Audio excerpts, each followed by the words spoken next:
Hi, my name is John Schuurman. I work for Hazera, and today I like to update you about drip irrigation in the Netherlands and tell you what's going on in practice.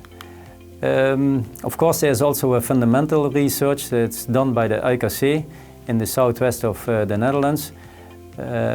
We need this research because it's important to know what is happening and what will be the best system in the future. But of course, there is also a lot of going on in practice at the farmers level.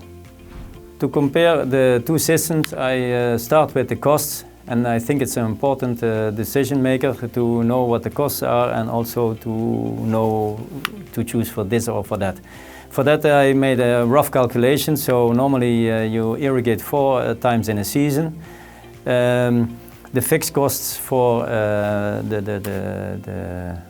the irrigation plant is about between 150 and 200 euros. Next to that there are also costs for labor and fuel, and these depend on the intensity of use. But roughly we can say the irrigation cost is about 175 euros per hectare. So if you do that for 4 times, the cost for irrigation will be around 700 euros. If you choose for drip irrigation, of course you have also costs, but it's a different way. These are different costs because you have a big investment in tape. You need 12 or 13 kilometers per hectare on tape, which is about 500 euro per hectare. And next to that you have also in spring, and you need extra labor to put in the tapes, and of course the pump. So roughly we can say that the costs are almost equal if you have at least 4 irrigation times a year. So for that it's not really an advantage to have an overtop irrigation or to have a drip irrigation. The big advantages of drip irrigation is on this sheet. Of course, the water is in the right spot. You can irrigate all season on every time of the day, even if it's windy or if the sun is really shining. Last season we had a lot of wind, so it was really difficult to have a good irrigation. With drip irrigation you don't have troubles at all with this kind of elements. Next to that the leaves stay dry, so that's also important to have no mold in the leaves. It's easier to start with irrigation. If you have all the system, if the system is ready, it's only a matter of pushing the button or not. You have less costs of energy because you irrigate with less pressure, so the cost of energy are reduced. The field is always accessible. That means if you normally overtop irrigate and you want to do something in mechanical weed control or something, you have to wait a few days, but with drip irrigation you can go on the field as soon as the irrigation is stopped. And it's very important, last but not least, it's the image for the people, because a lot of people see the irrigation pumps running in hot days, and if you have drip irrigation they are not aware and they think we are more efficient with water. Next to the advantages, we of course also have disadvantages. The most important one is to put the drip irrigation in the field without knowing the necessity of it. Next to that is also a lot of labor, and the labor is in springtime, the most busy time of the year. For that it's not always easy to combine that with all your spring labor.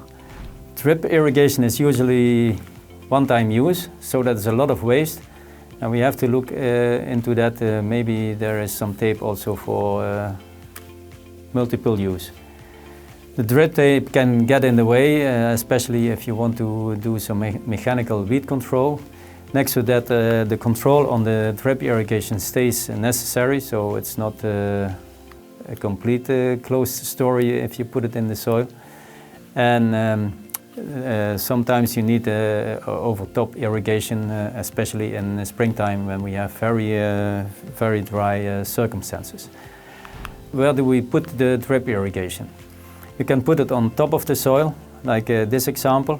It's easy to manage. The disadvantage is you need already some plans to put the drip irrigation in, otherwise it starts to move by the wind. So it takes quite some time before the drip irrigation is in the field.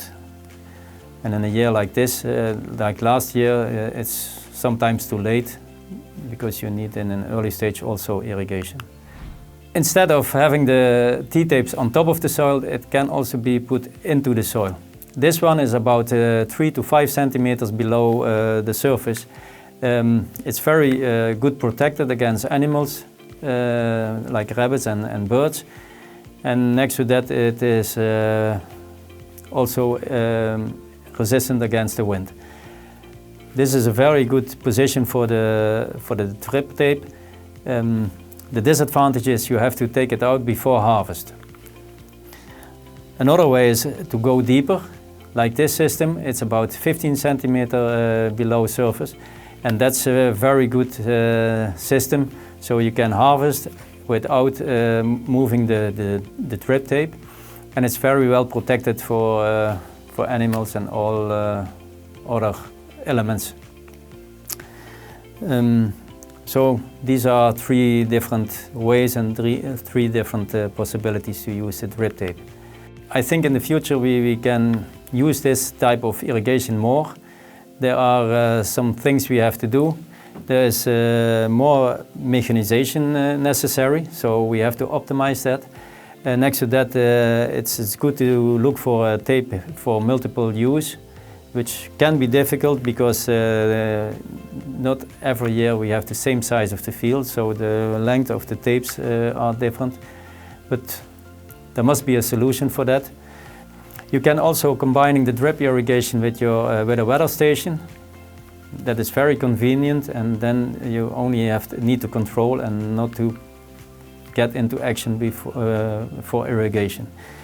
There's also a possibility to fertilize with the drip irrigation. So that, as we know, that is called fertigation.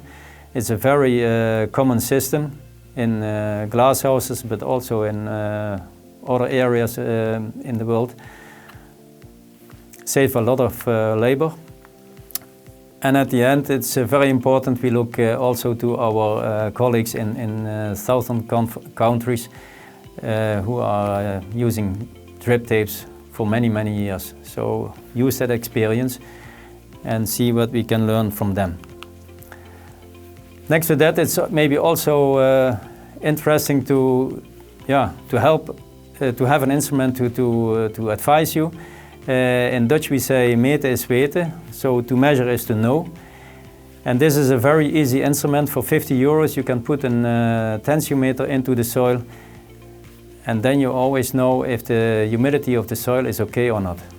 During this season I saw also a spot in the field with on the left side the drip irrigation, on the right side non-drip non-irrigation.